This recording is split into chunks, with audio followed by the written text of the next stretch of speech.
नमस्कार, आप देख रहे हैं तहसील अपडेट ताज़ा खबरों में जो है हमारे चैनल के साथ।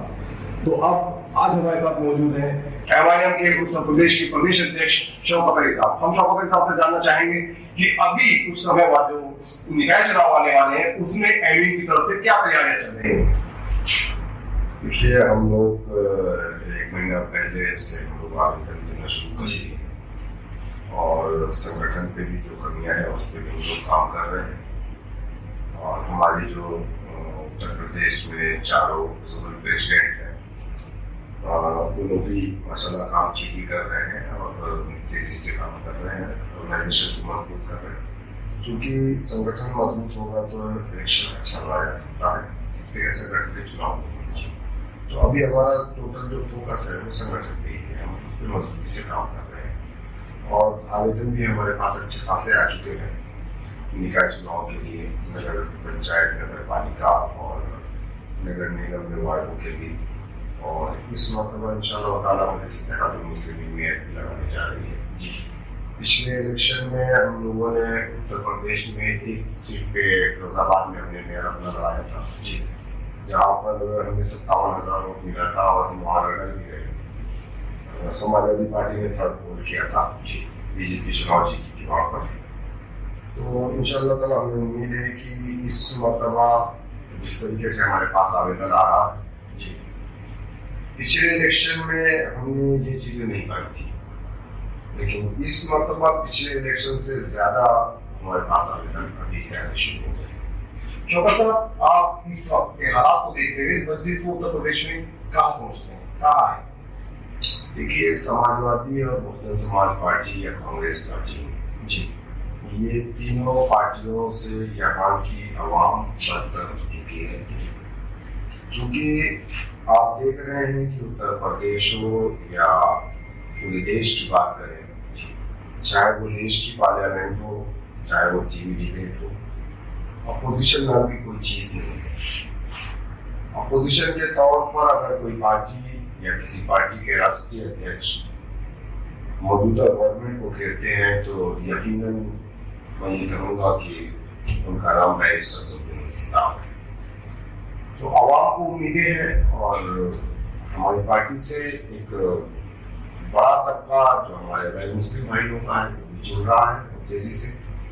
हमारे पास कई लोगों के ऐसे आवेदन भी हैं जो गैर मुस्लिम भाई हमारे, जो हमारे जाटो भाई हैं, उनकी बहुत तेजी से जुड़ रहे हैं अल्हम्दुलिल्लाह। और एक हम बड़ा मूवमेंट भी चलाने वाले हैं बहुत जल्द इंशाअल्लाह। तो सब मिला जुला के अगर मैं ये कहूँ कि हम पहले से बेहतर हालात में उत्तर प्रदेश में अपने आप को पा रहे हैं और हमारा ऑर्गेनाइजेशन भी बेहतर है, लेकिन उसको मजीद और बेहतर करने की जरूरत है। शौकत साहब, लोग कहते हैं कि बीजेपी एक हिंदुओं की पार्टी होती है, क्या मुसलमानों की पार्टी है भी ऐसा नहीं? देखिए, ऐसा नहीं है। बीजेपी यकीनन एक मखसूस तबके की पार्टी हो चुकी है, क्योंकि बीजेपी के पास मौजूदा वक्त में एक भी एमपी मुसलमान नहीं है। बीजेपी की कैबिनेट में आप देखेंगे कि कोई भी एक सिंगल मुसलमान नहीं है। लेकिन वहीं अगर आप एमआईएम को देखेंगे तो एमआईएम में उत्तर प्रदेश में भी 19 नॉन मुस्लिमों को टिकट दिया था इस मरतबा विधानसभा के इलेक्शन में। बीजेपी ने भी नहीं दिया था। हमने ब्राह्मण को भी टिकट दिया, हमने ठाकुर को भी टिकट दिया, हमने बैकवर्ड को भी टिकट दिया, हिंदू में हमने दलित समाज में भी हमने टिकट दिया। तो वो एक अलग चीज है कि हमको कामयाबी नहीं मिली उत्तर प्रदेश में। इंशाअल्लाह आज नहीं तो कल जरूर कामयाब होंगे, लेकिन हम मेहनत कर रहे हैं, कोशिश कर रहे हैं। इलेक्शन हम हारे जरूर हैं, लेकिन हम उसमें हमारे विरोध में। देश के अंदर महंगाई का बुरा हाल है, बेरोजगारी का बुरा हाल है, आप इसमें किसे दोषी मानते हैं? देखिए, दोषी मानना क्या हो, तो पूरी बात है कि मौजूदा सरकार दोषी है। सरकार की जो पॉलिसी है कहीं ना कहीं वो गलत है। आप देख लीजिए कि आज गैस इतना महंगा हो चुका है, आपने फ्री में बांटा, उज्ज्वला योजना के तहत लोगों को दिया, सिलेंडर दिया, चूल्हा दिया, लेकिन आवाम के पास पैसे नहीं है। कि वो उसमें गैस भरा ले, कहाँ से भराएगी? आप आज 1100-1200 रुपए का गैस मिल रहा, पेट्रोल की कीमत आप देखिए आसमान छू रही है, डीजल की कीमत आसमान। जाहिर सी बात है, जब डीजल पेट्रोल महंगा होगा, ट्रांसपोर्ट महंगा होगा, ट्रांसपोर्ट महंगा होगा, चीजें महंगी होंगी, सब्जी महंगी होगी, सारी चीजें। तो जाहिर सी बात है कि इसमें कहीं ना कहीं मौजूदा जो सरकार है वो अपने तमाम तर वादों में विफल है और अपनी पॉलिसी में भी वो नाकाम है। तो मतलब आप उत्तर प्रदेश से हैं और उत्तर प्रदेश में हैं, तो ये बताइए उत्तर प्रदेश की जनता से आप क्या उम्मीद रखते हैं इस चुनाव? देखिए, उत्तर प्रदेश के अवाम, जैसा मैंने कहा ना कि सपा बसपा और कांग्रेस से परेशान हो चुकी है, क्योंकि ये गूंगे और बहरे लोग हैं, न ये बोलने जानते हैं, न ये किसी की सुन पाते हैं। और लोग देख रहे हैं उन्हीं भरी निगाहों से एमआईएम की तरफ, और बैरिस्टर साहब से लोगों को बड़ी उम्मीदें हैं। अब हमारा काम ये है कि हम ग्राउंड पे कितना काम कर ले जाते हैं, लोगों के बीच में कितना लोगों को पार्टी से जोड़ लेते हैं।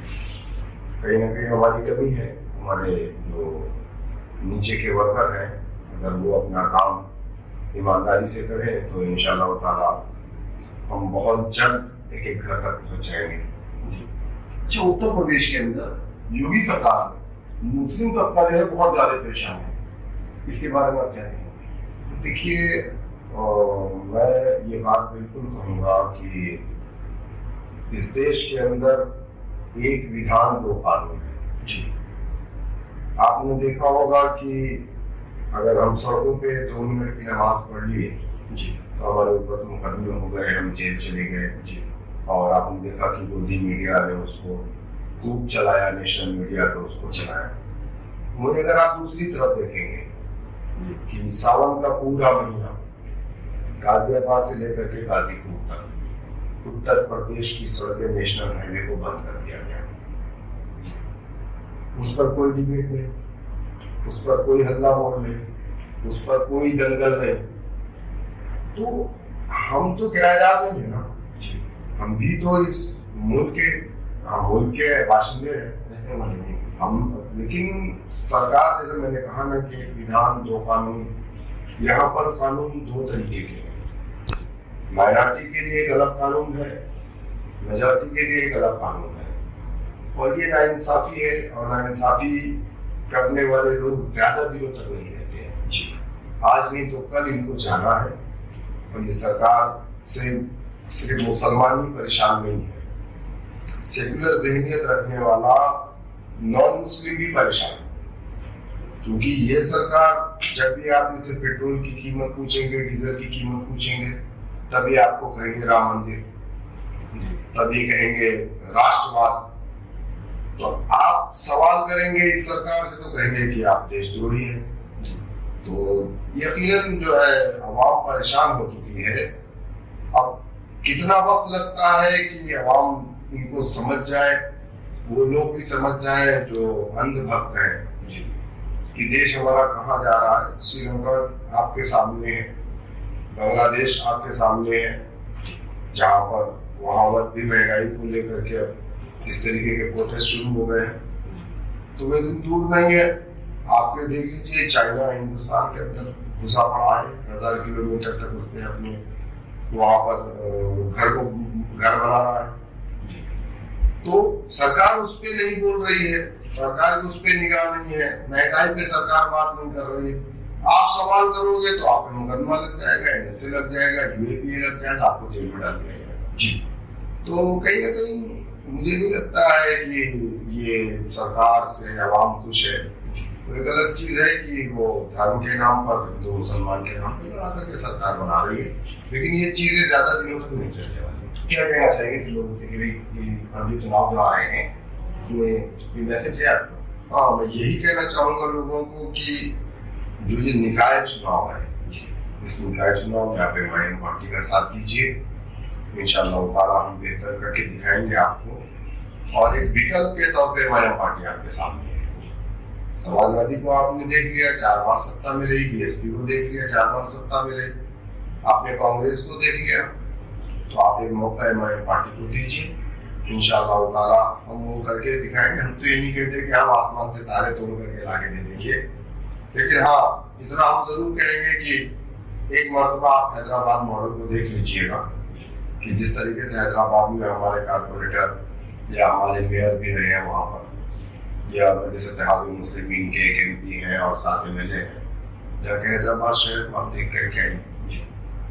इंशाअल्लाह ताला हम कोशिश करेंगे कि हम हैदराबाद जैसा मॉडल यहाँ पर उत्तर प्रदेश में भी।